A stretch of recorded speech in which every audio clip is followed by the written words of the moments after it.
نماز کے وقت کے اعلان کے لیے لوگوں نے آگ اور ناقوس کا ذکر کیا۔ پھر یہود و نصار کا ذکر آ گیا۔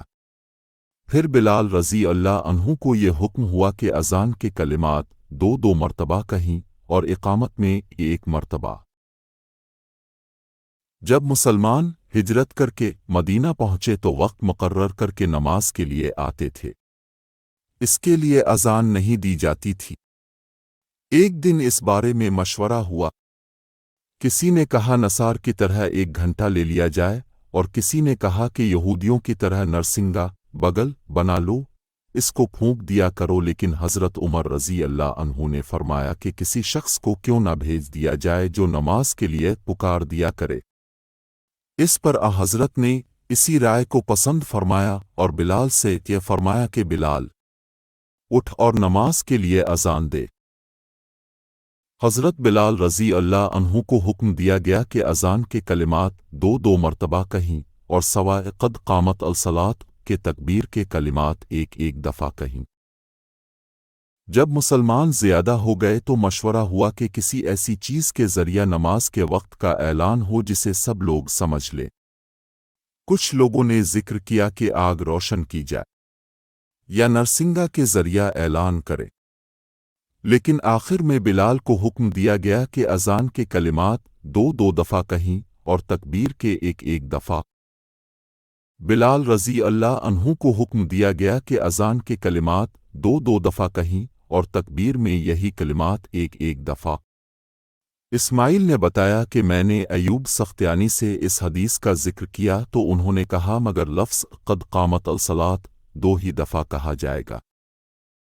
نبی نے فرمایا جب نماز کے لیے اذان دی جاتی ہے تو شیطان پادتا ہوا بڑی تیزی کے ساتھ پیٹھ موڑ کر بھاگتا ہے تاکہ اذان کی آواز نہ سن سکے، اور جب اذان ختم ہو جاتی ہے تو پھر واپس آ جاتا ہے، لیکن جو ہی تکبیر شروع ہوئی وہ پھر پیٹھ موڑ کر بھاگتا ہے۔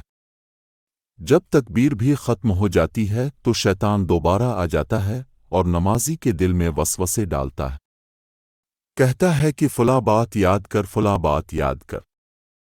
ان باتوں کی شیطان یاد دہانی کراتا ہے جن کا اسے خیال بھی نہ تھا، اور اس طرح اس شخص کو یہ بھی یاد نہیں رہتا کہ اس نے کتنی رکعتیں پڑھی ہیں۔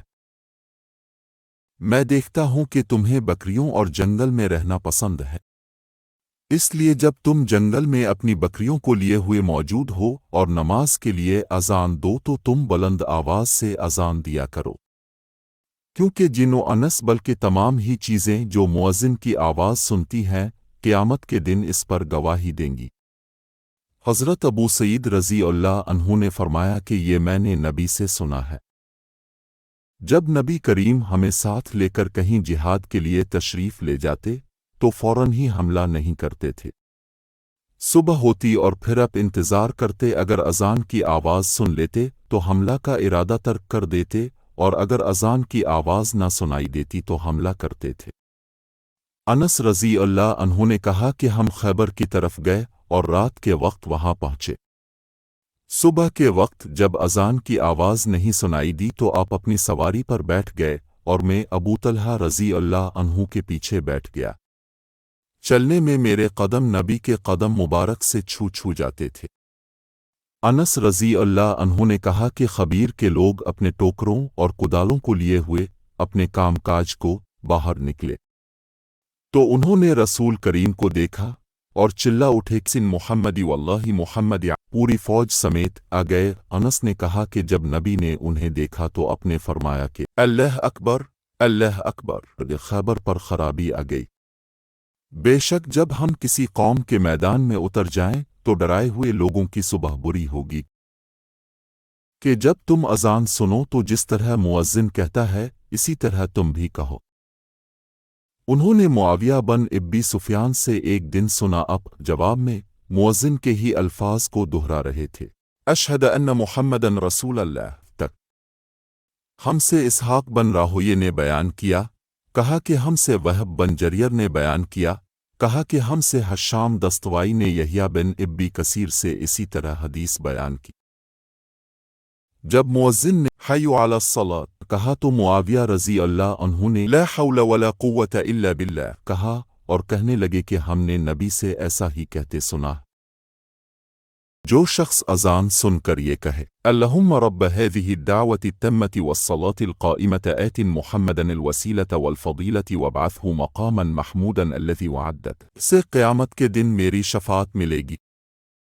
حضرت نے فرمایا کہ اگر لوگوں کو معلوم ہوتا کہ اذان کہنے اور نماز پہلی صف میں پڑھنے سے کتنا ثواب ملتا ہے، پھر ان کے لیے قرعہ ڈالنے کے سوائے اور کوئی چارہ نہ باقی رہتا تو البتہ اس پر قرعہ اندازی ہی کرتے، اور اگر لوگوں کو معلوم ہو جاتا کہ نماز کے لیے جلدی آنے میں کتنا ثواب ملتا ہے تو اس کے لیے ایک دوسرے سے آگے بڑھنے کی کوشش کرتے، اور اگر لوگوں کو معلوم ہو جاتا کہ عشاء اور صبح کی نماز کا ثواب کتنا ملتا ہے تو ضرور چوتڑوں کے بل گھسکتے ہوئے ان کے لیے آتے۔ ابن عباس رضی اللہ عنہما نے ایک دن ہم کو جمعہ کا خطبہ دیا۔ بارش کی وجہ سے اس دن اچھی خاصی کیچڑ ہو رہی تھی۔ مؤذن جب حی علی الصلاۃ پر پہنچا تو اپنے اس سے یہ کہنے کے لیے فرمایا کہ لوگ نماز اپنی قیام گاہوں پر پڑھ لیں۔ اس پر لوگ ایک دوسرے کو دیکھنے لگے۔ ابن عباس رضی اللہ عنہما نے کہا کہ اسی طرح مجھ سے جو افضل تھے انہوں نے بھی کیا تھا، اور اس میں شک نہیں کہ جمعہ واجب ہے۔ رسول اللہ نے فرمایا کہ بلال تو رات رہے اذان دیتے ہیں، اس لیے تم لوگ کھاتے پیتے رہو یہاں تک کہ ابن مکتوم اذان دے۔ راوی نے کہا کہ وہ نابینا تھے اور اس وقت تک اذان نہیں دیتے تھے جب تک ان سے کہا نہ جاتا کہ صبح ہو گئی، صبح ہو گئی۔ رسول کریم کی عادت تھی کہ جب مؤذن صبح کی اذان صبح صادق کے طلوع ہونے کے بعد دے چکا ہوتا تو آپ اذان اور تکبیر کے بیچ نماز قائم ہونے سے پہلے 2 ہلکی سی رکعتیں پڑھتے۔ نبی فجر کی اذان اور اقامت کے درمیان 2 ہلکی سی رکعتیں پڑھتے تھے۔ رسول کریم نے فرمایا، دیکھو بلال رات رہے میں اذان دیتے ہیں، اس لیے تم لوگ سحری کھا پی سکتے ہو جب تک ابن مکتوم اذان نہ دے۔